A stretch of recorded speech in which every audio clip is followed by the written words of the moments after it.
যথেষ্ট সুখী অনুভৱ কৰিছোঁ। মই অসম লোকসেৱা আয়োগৰ সংযুক্ত প্ৰতিযোগিতামূলক পৰীক্ষাত অসম বিত্তীয় সেৱা আছাম ফাইনেন্স ছাৰ্ভিচত 34 ৰেংক লাভ কৰিবলৈ সক্ষম হৈছোঁ। প্ৰিপেৰেশ্যন প্ৰায় 3 বছৰৰ 2023 চনত আৰম্ভ কৰিছিলোঁ গ্ৰেজুৱেশ্যনৰ পিছত। নাই, এইটো মোৰ ছেকেণ্ড এটেম্প আছিলে।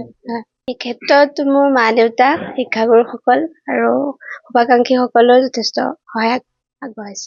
মই গ্ৰেজুৱেশ্যন কমপ্লিট কৰাৰ পিছত APSCৰ কাৰণে প্ৰিপেৰেশ্যন কৰি আছিলোঁ।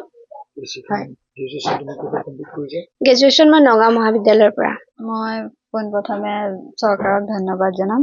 তেওঁলোকৰ এই নিকা আৰু স্বচ্ছ ব্যৱস্থাটোৰ কাৰণে আমাৰ নিচিনা মধ্যবিত্ত শ্ৰেণীৰ সন্তানে এনেকুৱা এটা ডাঙৰ পৰীক্ষাত অৱতীৰ্ণ হৈ আৰু সেই পৰীক্ষাত সুখ্যাতিৰে উত্তীৰ্ণ হ'বলৈ সক্ষম হৈছে। সেইবাবে মই চৰকাৰক অশেষ ধন্যবাদ জ্ঞাপন কৰিম। সহায় মানে পিতৃ মাতৃ হিচাপে আমাৰ যিখিনি কৰ্তব্য আৰু দায়িত্ব সেইখিনি আমি সুচাৰুৰূপে পালন কৰি গৈছোঁ। আৰু তেওঁ নিজেই সৰুৰে পৰাই বহুত অধ্যৱসায়ী আছিল। আৰু তেওঁ সেই অধ্যৱসায়ৰ কষ্টৰ ফল পাইছে বুলি মই অনুভৱ কৰোঁ।